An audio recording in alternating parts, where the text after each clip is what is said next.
എന്നെ എന്തര് എന്തര് എന്തരെന്ന് എന്നെ ഞാനും ചോദിക്കണേ. എന്തരെന്ന് എന്നെ ഞാനും ചോദിക്കണത് എന്തര് എന്നെ അത് തന്നെ ഞാനും ചോദിക്കണേ. ചോദിക്കണത് നിനക്ക് എന്തര് എന്നെ കിറുക്ക ശ്രീജപ്പെണ്ണ അവിടെ നിക്കും. അതിന് നിങ്ങൾ എന്തിനെന്നെ ഇവിടെ കോഴി കറങ്ങും പോലെ നിന്ന് കറങ്ങണത്? എന്തരെന്നേ എന്തര് ഇങ്ങോട്ട് വരികന്നെ നിങ്ങൾക്ക് കാണിച്ചിട്ട് ഇവിടെ ഇരിക്കന്നെ. നിങ്ങൾക്ക് എന്തരെന്നേ നീ എന്നെ പിടിച്ച് തള്ളുന്ന എന്നെ കൊല്ലുവോ നീ? എന്റെ പൊന്നി രമേശേട്ടാ, ഞാൻ നിങ്ങളോട് ചോദിക്കണേ, നിങ്ങൾക്ക് എന്തരെന്ന്? പെണ്ണെ നിനക്ക് എന്തര്? അവരവിടെ നിക്കണേന് നിങ്ങൾക്ക് എന്തര്? നിങ്ങൾ എന്തരീ കാണിക്കണത്? നിനക്കിപ്പോ എന്തിനാണ് പ്രശ്നം? ശൂശൂന്ന് വിളിക്കണം നിങ്ങൾ അവരെ. പെണ്ണെ ആ പെണ്ണ് എനിക്ക് ഉടപ്പറന്നാളെ പോലെ അല്ലേ പെണ്ണെ? പിന്നെ നീ എന്തൊരു പെണ്ണെ ഇങ്ങനെ കാണിക്കുന്നത്? എന്നാ നിങ്ങൾ ഇന്നാള് ആ അങ്ങതിയിലെ രമ്യ പയ്യപ്പൻ ശൂശൂന്ന് വിളിച്ചില്ലെന്നെ? തിരിഞ്ഞു നിന്ന് നിങ്ങളെ തളകി വിളിച്ചില്ലെന്നെ? ഇതൊന്നും ഞാൻ അറിയണില്ലെന്നാ നിങ്ങൾ വിചാരിക്കണത്? നിങ്ങൾ എന്തെന്നെ രമേശേട്ടാ ഈ കാണിക്കണത്? ഒരുമാതിരി കോഴി സ്വഭാവം. എന്റെ പൊന്നു ഭഗവാനെ, എന്റെ തലയിൽ ഈ കോഴിയാണല്ലോ കെട്ടിവെച്ചിരിക്കുന്നത്. അയ്യോ, ആ കൊച്ചിനെ ഞാൻ വിളിച്ചത് അവളിങ്ങനെ നടന്നു പോയപ്പോ എന്തരോ ഒരു സാധനം വീഴുമ്പോലെ തോന്നി. അത് എന്തരെന്ന് നോക്ക് എന്ന് പറയാനാണ് ഞാൻ പിറകെന്ന് ശൂശൂന്ന് വിളിച്ചത്. ശരി, ആ പെണ്ണ് രമ്യ പെണ്ണാണെങ്കിൽ വെറും അഴുക്ക പെണ്ണ്. അപ്പൊ അവള് പറയണത് ആരും വിശ്വസിക്കൂല.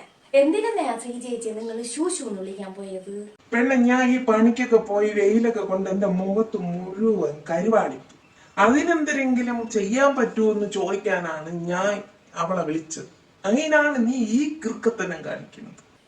നിങ്ങൾക്ക് കരുവാളിപ്പ്, നിങ്ങളെ കരുവാളിപ്പ് ഞാൻ മാറ്റിത്തരാമേ, ഞാൻ മാറ്റിത്തരാം. പെണ്ണ്, ആ പെണ്ണ് എന്റെ ഉടപ്പറന്നാളെ പോലെ അല്ലേ? പിന്നെ നീ എന്തൊരു അവളെ വിളിക്കുമ്പോ നീ ഇങ്ങനെ പറയുന്നത്? നീ ഇങ്ങനെ ഒരു സംശയം പറയരുത് കേട്ടാ. എന്റെ പൊന്നെ രമേശേട്ടാ, നിങ്ങൾ ഇങ്ങനെ കാണിക്കരുത് കേട്ടാ. ഈ കോഴി സ്വഭാവം ഇത് എനിക്ക് സഹിക്കാൻ പറ്റണില്ല. എന്റെ ദൈവത്തിനെ പോലെയല്ലേ ഞാൻ കാണുന്നത്. നിങ്ങൾ ഇത്രയും ചന്തമുള്ള ഒരു പെണ്ണ് എനിക്കിരിക്കുമ്പോ ഞാൻ എന്തിനാണ് ഞാൻ വേറെ പെണ്ണിനെ ശൂശു വിളിക്കണത്? അതെനിക്ക് അറിയാം രമേശേട്ടാ, എനിക്കറിയാം. ഞാറ്റ് നിറവും ഒത്തിരിയൊക്കെ സൗന്ദര്യമൊക്കെ ഉണ്ട്. നിങ്ങൾ ഇങ്ങനെയൊക്കെ കാണിച്ച എനിക്കല്ലേ മാനക്കേട്. എന്ന് നിങ്ങൾക്ക് മുഖത്ത് കരുവാളിപ്പഞ്ചി ഇപ്പൊ എന്തിനു വേണം? ശ്രീ ചേച്ചി എനിക്ക് പറഞ്ഞു തന്നിട്ടുണ്ട്. ഇതേപോലെ രക്തചന്ദനവും തേനും കൂടെ മിക്സ് ചെയ്ത് മുഖത്തിട്ടാൽ മതി എന്നേ പോവും. അത് നിങ്ങൾ എന്നോട് ചോദിക്കണ്ടേ? ശരി ശരി, നീ പോട്ട്. നീ എന്നെ ഇങ്ങനെ സംശയിക്കല്ലേ കേട്ടാ.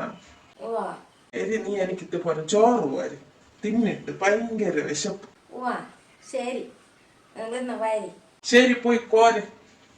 ഞാനിതാ വരണേ. എന്തൊരു കൂട്ടായി? ആ, മീൻകറി ഉണ്ടാ. ശരി, കോരിവേ കോരിവേ.